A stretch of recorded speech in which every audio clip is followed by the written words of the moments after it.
Austin West is with us today as we continue our financial literacy series, and Austin is the manager of wealth services for Synergy Credit Union. So welcome and thank you so much for joining us today. Thank you so much, Stacy, for having us. Really appreciate it. Well, we love talking about this because it is getting the message out, and people are really, responding and finding out things that maybe they didn't quite get before. So let's talk about financial coaching. What exactly is a financial coach? You know, it's a great question.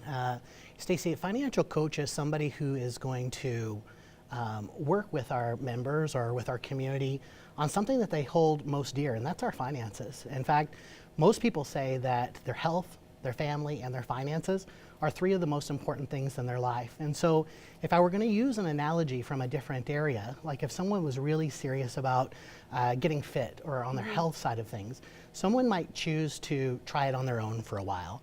You know, they might go online and they could find themselves an eating plan and a workout thing for a while. Right. And sometimes it works and sometimes it doesn't. But if you want to take that next step and really get some personalized, specific advice and coaching, then you might hire a fitness trainer. And the same thing happens with a financial coach.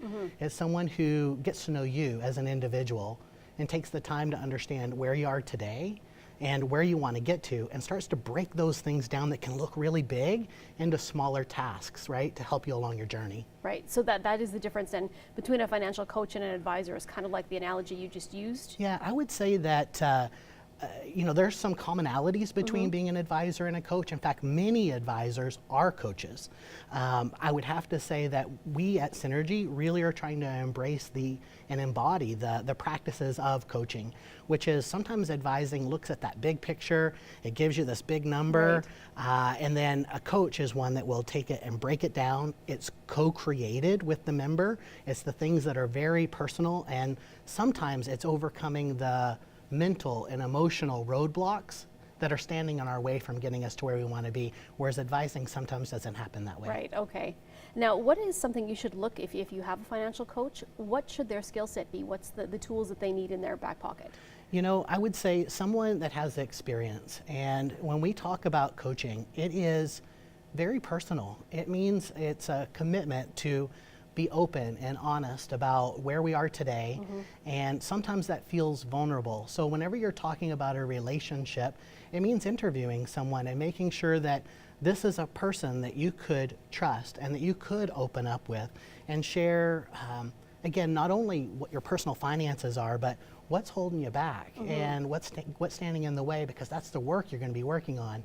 So someone that shows compassion, who builds trust, who's curious and really interested in getting to know you, and then someone who maybe has a process in place to not only give you advice, but to be proactive in the follow-up and the motivation and encouragement to helping really make a difference to where you're headed.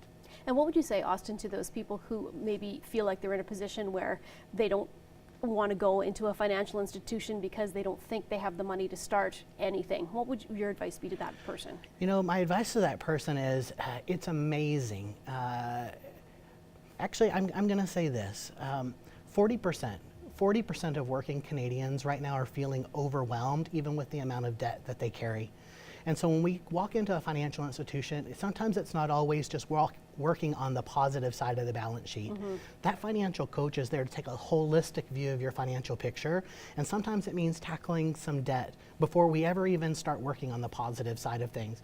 But that's what a financial coach is for. It's not just on the money side, it's the financial wellness side.